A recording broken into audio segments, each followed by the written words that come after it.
Hello everyone, आप सब कैसे हैं। मैं उम्मीद करता हूं कि बहुत अच्छे होंगे और अपनी पढ़ाई को बहुत अच्छे से कर रहे होंगे। मैं आकाश कुमार बढ़ाना आईसीटी वर्चुअल क्लासरूम में आपका बहुत बहुत स्वागत करता हूं मेरे प्यारे बच्चों। जैसे आपको पता है मेरे प्यारे बच्चों, बेसिकली हमारी आपका जो है 7th क्लास है। 7th क्लास में हम लोग देख रहे हैं हमारे अतीत सेकंड हिस्ट्री की बुक को हम लोग बेसिकली पढ़ रहे हैं। हम लोग नगर जन और शिल्प जन के बारे में पढ़ रहे थे। क्लियर है? तो हम देख चुके थे कहाँ कहाँ पर व्यापार कैसे होता है, किस किस माध्यम से हो रहा है, क्या क्या चीजें थी, जनजातीय क्षेत्र में कैसा रहन सहन था, किस तरह से वो काम कर रहे थे, जनजातीय लोग कैसे अपने आप को राजपूत बता रहे थे। और हमने देखा कि कैसे आपके कर्नाटक में वो चीजें हुई। तो इन सब चीजों को हमने पढ़ लिया था काफी कुछ। अब हम चलते हैं सीधा आगे, हम बढ़ेंगे इसी में नेक्स्ट लेक्चर। तो आपके सामने है। तो कल हम देख रहे थे कि अहोम जनजाति के लोग कहाँ कहाँ बसे। तो कल सबसे हमने गढ़ जो गोंडों के बारे में पढ़ा था कि गोंड लोग कैसे आपका बहुत जल्द जो है ये आपके जो है राजपूत हो गए थे, और कैसे इनकी सेंट्रलाइज आपकी पावर हुई, केंद्रीकृत जो आपकी सत्ता थी वो किस प्रकार से पनती है। इन सारी चीजों को हम लोग आपका अपने इस लेक्चर के माध्यम से जोड़कर देखकर पढ़ रहे थे। बात कर रहे थे कि भाई आखिर में क्या हुआ और किस प्रकार से ये सारी चीजें हो रही थी। इन सबको हम लोग पढ़ने का और आपका जानने का प्रयास कर रहे थे। प्रशासनिक ढांचा और ये सारे बनाए हुए जो आपके प्रोडाप थे, इनको हम लोग आपका देख रहे थे। क्लियर है? इतना हम लोग इसमें आपका दे चुके हैं।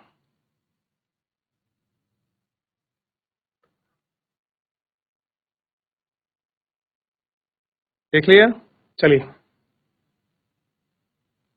आगे देखिए। अब आपने उन पूरे क्षेत्रों को देख लिया जहां पर ये थी। ठीक, अब देखिए कैसे ही आप देखेंगे कि गोड़ों के सरदारों ने कैसे काम किया, और चंदेल राजपूत जो थे, जो आपके मध्य प्रदेश के थे बेसिकली राजपूत में आपका राजकुमारी दुर्गावती से आपका विवाह किया दलपत की मृत्यु के बाद। कैसे उन्होंने अपने शासन को चलाया, इसको आप अच्छे से देख सकते हैं, बात कर सकते हैं कैसे उन्होंने शासन व्यवस्था और कमान को थामा है, और गढ़ कटंगा की जो स्थिति है एक एक करके हमें देखने के लिए और जानने की बात की है कि ये सारी चीजें किस तरह की रही, गढ़ कटंगा का काम क्या था, किस तरह की किलेबंदी रही, क्या क्या एक एक रूप में हमने स्पष्ट रूप से वहां उनको देख लिया, बात की। कैसे कुछ हम इसको देख सकते हैं, हम इसको आपका समझ सकते हैं। क्लियर है? ध्यान रहेगा।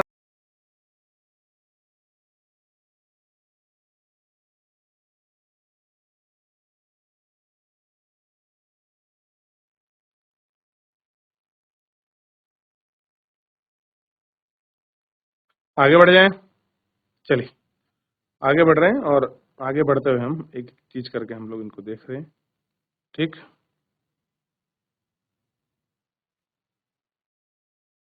देखिए अहोम को देख लिया और इसकी स्थिति को हमने पढ़ लिया। अहोम लोग कौन है, कैसे कैसे काम कर रहे हैं, इन सबको अच्छे से बात कर ली। ठीक है, और इस तरीके से भारतीय मानचित्र की स्थिति को भी हम पूरा पढ़ चुके हैं। ठीक, कहाँ कहाँ पर आपका बांग्लादेश है, कहाँ कहाँ पर आपका भूटान है, नेपाल है, और ये म्यांमार वाला जो पूरा क्षेत्र है, इस क्षेत्र से लोग अहोम लोग यहाँ के बसे। पाइका लोग जो थे इनके यहाँ कैसे आपका काम करते थे, जो बिना वेतन के ही इनके यहाँ काम कर रहे थे। और एक हमने देखी कान के आभूषण की कबोई नागा जनजाति द्वारा, हम जो कान में पहनते हैं ना, तो जो वहाँ के जो आपके जनजातीय लोग हैं, ठीक है, अब कबोई आभूषण है कान में पहनने का काम, क्या बोलते हैं, कुंडल बोलते हैं, बाली बोलते हैं। वो इस प्रकार से कुछ आपका डिजाइन करके बनाते हैं जो आपको बिल्कुल स्पष्ट रूप में इसमें दिखाई देगा। शुरुआत में अहोम लोग अपने जनजातीय देवताओं की उपासना करते थे, लेकिन 17वीं शताब्दी के बाद में ब्राह्मणों के प्रभाव की बढ़ोतरी हुई। मंदिर और ब्राह्मण को महाराजा के अनुदान में दी गई थी। शिव सिंह 1714 में काल में हिंदू वहां पर बना, लेकिन अहोम राजा ने हिंदू धर्म को अपनाने के बाद अपनी पारंपरिक आस्था को पूरी तरह से नहीं छोड़ा। देखिए क्या किया कि अहोम जनजातीय क्या थे, अहोम लोगों ने जनजातीय देवता की उपासना की, और पूर्व बाद में ब्राह्मणों का जो आपका प्रभाव बढ़ा, और मंदिरों को और ब्राह्मणों को भूमि दान में दी गई, और हिंदू धर्म का आपका प्रधान धर्म बना दिया। यानी कहा कि हिंदू धर्म प्रधान है, लेकिन साथ साथ जो जनजातीय व्यवस्था थी, जो अपनी परंपरा थी, जिनको वो कर रहे थे या बहुत लंबे समय से वो करते आ रहे थे, उन परंपराओं को, उन जातियों को ना उन्होंने आज तक छोड़ा, ना उन्होंने उसकी बात की। क्लियर है? यानी कि अपनी पुरानी प्राचीन परंपरा को, जो उनकी जनजातीय परंपरा थी, उसको उन्होंने हिंदू धर्म को पैरेलल बनाते हुए, यानी हिंदू धर्म को सर्वोच्च बनाते हुए, उसके बाद भी अपनी जनजातीय व्यवस्था को उन्होंने पूरा माना। ओम समाज एक अत्यधिक परिष्कृत समाज है। कवि और विद्वान के अनुदान की जमीन दी गई है। नाट्यकारों को प्रोत्साहन दिया गया है। कृतियों और स्थानीय का अनुवाद किया गया है। और बुर्जरंग नामक ऐतिहासिक कृतियों में पहले हम ओम भाषा और फिर हम अस्मिता को लिखा गया है। क्लियर है? हमने इसमें लिखा है। तो आपको पढ़ के क्या समझ आया कि अहोम समाज किस प्रकार में था, कैसा उनका शासन प्रशासन व्यवस्था के रूप में उनका काम चल रहा था, क्या चीज है, क्या कुछ आप समझ सकते हैं इतने से पढ़े हुए थे कि अहोम लोग या जनजातीय लोगों की व्यवस्था किस प्रकार रही, क्या उनका महत्वाकांक्षा थी या किस प्रकार वो महत्व से काम कर रहे थे। देखिए एक बार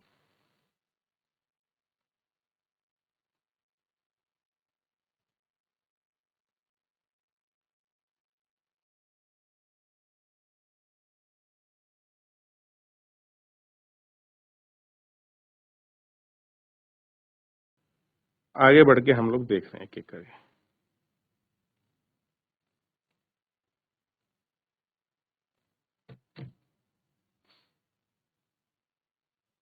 निष्कर्ष पर पहुंचते हैं हम लोग।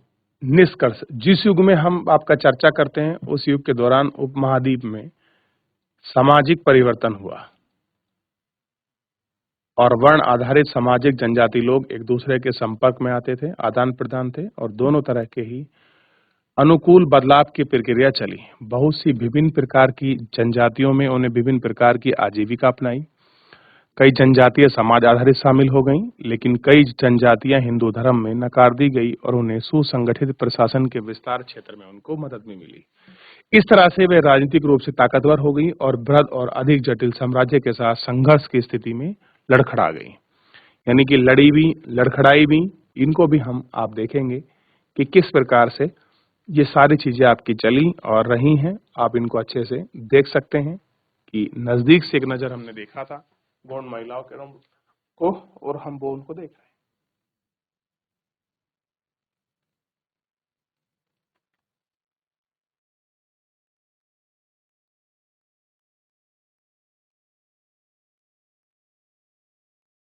अब देखिए, पूरा पढ़ लिया। अब हम आगे बढ़ रहे हैं और आगे बढ़ के थोड़ा सा देखते हैं। एक लास्ट इसका पैराग्राफ बचा हुआ है, उस पैराग्राफ को हम लोग कंप्लीट कर लें। मंगोलों के विषय में पढ़ते हैं। बड़ी लड़ाका जाते थे मंगोल लोग। अपने एटलस में मंगोलिया को ढूंढिए।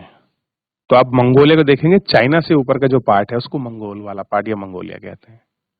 ठीक है? ये प्रसिद्ध पशुचारी और शिकार संग्रह थे। तो काम क्या था? अपना पशु चराना और पशु चराने के साथ अपना जो शिकार है उसको संग्रहित करना। जनजाति मंगोलों की थी। मध्य एशियाई घास के मैदान, यानी कि जिनको मध्य एशियाई घास के, जिनको हम स्टेपी कहते हैं, में और थोड़ा उत्तर में इनके वन प्रांतों में बसे हुए थे। तो जो इनकी लोकेशन है वो कहाँ पर है?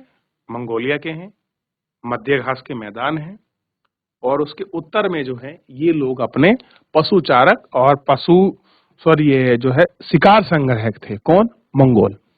1206 में चंगेज खान ने मंगोल और तुर्क जनजाति की एकता पैदा करने और एक शक्तिशाली सैन्य बल में बदल दिया।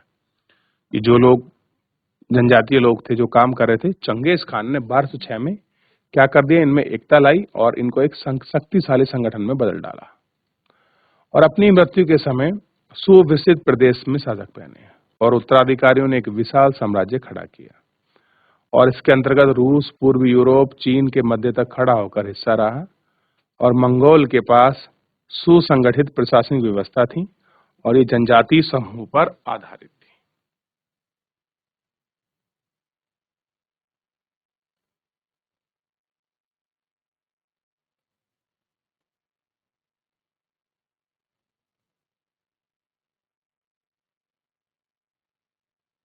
अब देखिए, अब हम चलते हैं इसके प्रश्न उत्तर पर। जो इसके प्रश्न उत्तर हैं उनको थोड़ा सा आप एक नजर दौड़ाइए और आप प्रश्न उत्तर को देखेंगे तो स्पष्ट आपको जो है इनकी प्रश्न उत्तरी आपको देखने के लिए मिल जाएगी। गढ़, गढ़ के कौन थे? और टांडा कौन थे, श्रमिक कौन थे, कुल कौन थे, सबसिंह कौन थे, दुर्गावती कौन थी। अगर आपने पढ़ा है तो बिल्कुल आपको क्लियर होगा। एक एक चीज आप इनको फिल इन द ब्लैंक्स करेंगे, ठीक, और आप आराम से इनको देख सकते हैं, बता सकते हैं कि कहां कहां पर किस किस प्रकार से ये फिल इन द ब्लैंक्स है। तो आप मुझे बताइए।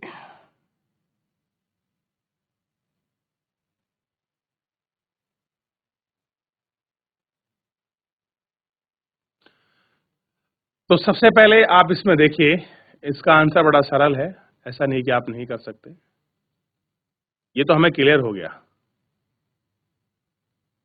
श्रमिक कौन थे, पाइका लोग थे। श्रमिक कौन थे, पाइका। चलिए श्रम हमने पाइका लगा दिए।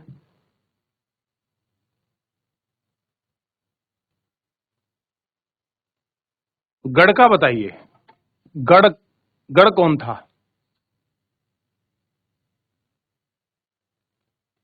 अब गढ़ में आप कंफ्यूज हो रहे होंगे, क्या लगाएं, गढ़ कटंगा लगाएं, क्या लगाएं। तो फिर आप जो आप दुर्गावती है, हम उसे किससे मैच करेंगे। देखिए फटाफट बताइए, क्योंकि आप लोग पढ़ चुके हैं।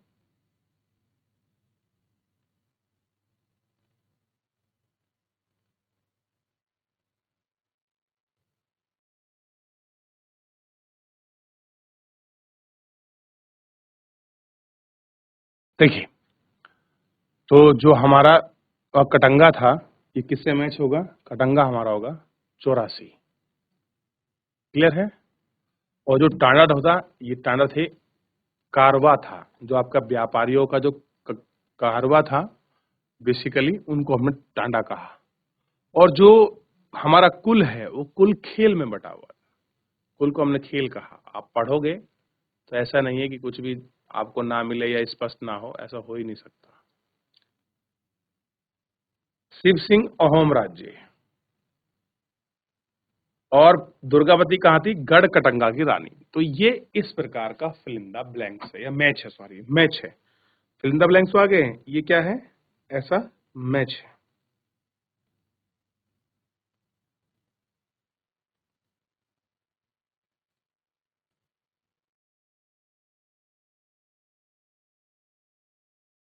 देख लिया।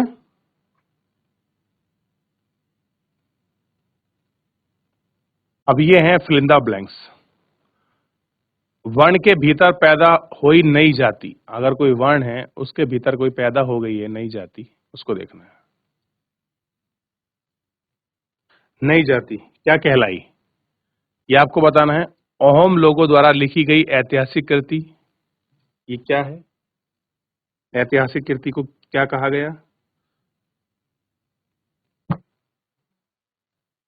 और डैश डैश इसका उल्लेख गढ़ कटंगा के 70,000 गांव में है। कहां पर उल्लेख मिलता है गढ़ कटंगा का, किस बुक में, किस, कहां से हमने स्रोत, अगर हम कुछ ये पढ़ रहे हैं तो कहां से ये जानकारी हमको मिली है। क्लियर है। और बड़े और ताकतवर होने पर जनजातीय राज्यों ने डैश डैश और की भूमि को अनुदान किया। तो क्या किया, ये तो बड़ा क्लियर है, अभी अभी पढ़ रहे थे चैप्टर में हम। बताइए क्या आएगा इनके फिर इन द ब्लैंक्स में।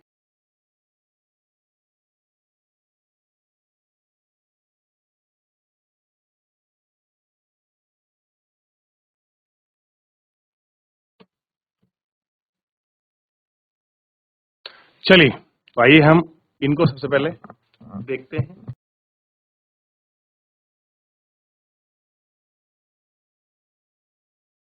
ध्यान दीजिए।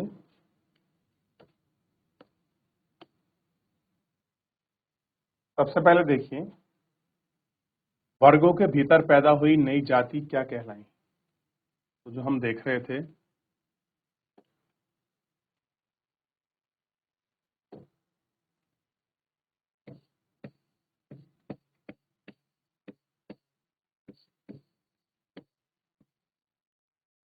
क्या थी वो, श्रेणियां।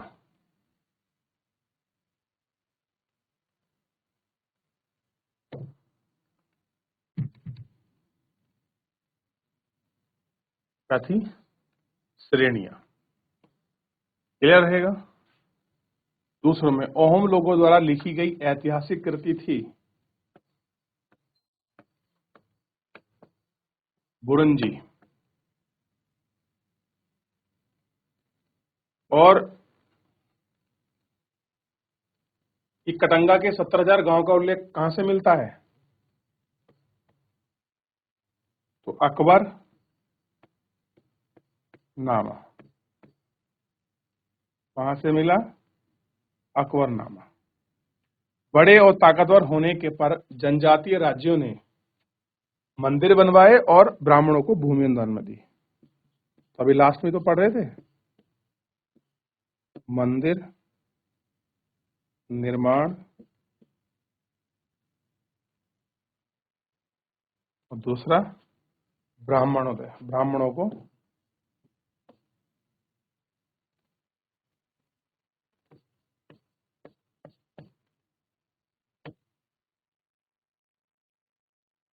जमीन दान। क्लियर है? याद रहेगा? चलिए फटाफट करिए इनको।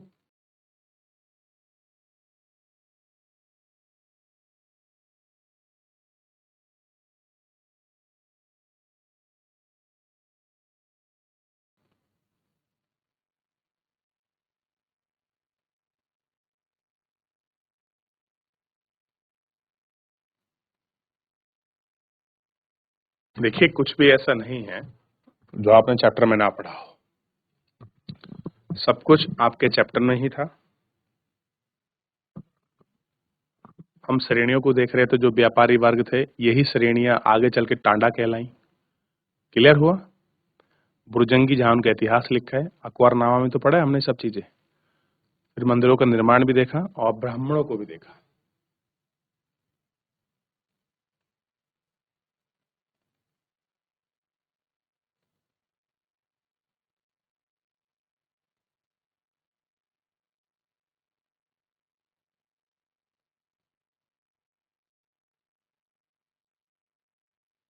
अब थोड़ा सा आगे बढ़े, कर लिया होगा तो सही गलत को हमको पहचानना है। जनजातीय समाज के पास समृद्धक पंचक परंपराएं थी, सही है या गलत? उपमहाद्वीप के उत्तर पश्चिमी भाग में कोई जनजातीय समूह नहीं था, ये पूछ रहा है।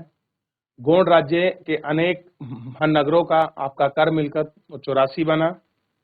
और पूछ रहा है भील उपमहाद्वीप के उत्तर पूर्वी भाग में रहते थे। निम्नलिखित में से कौन सही है? तो ये सही है, ये भी गलत है, ये भी गलत है और ये भी गलत है।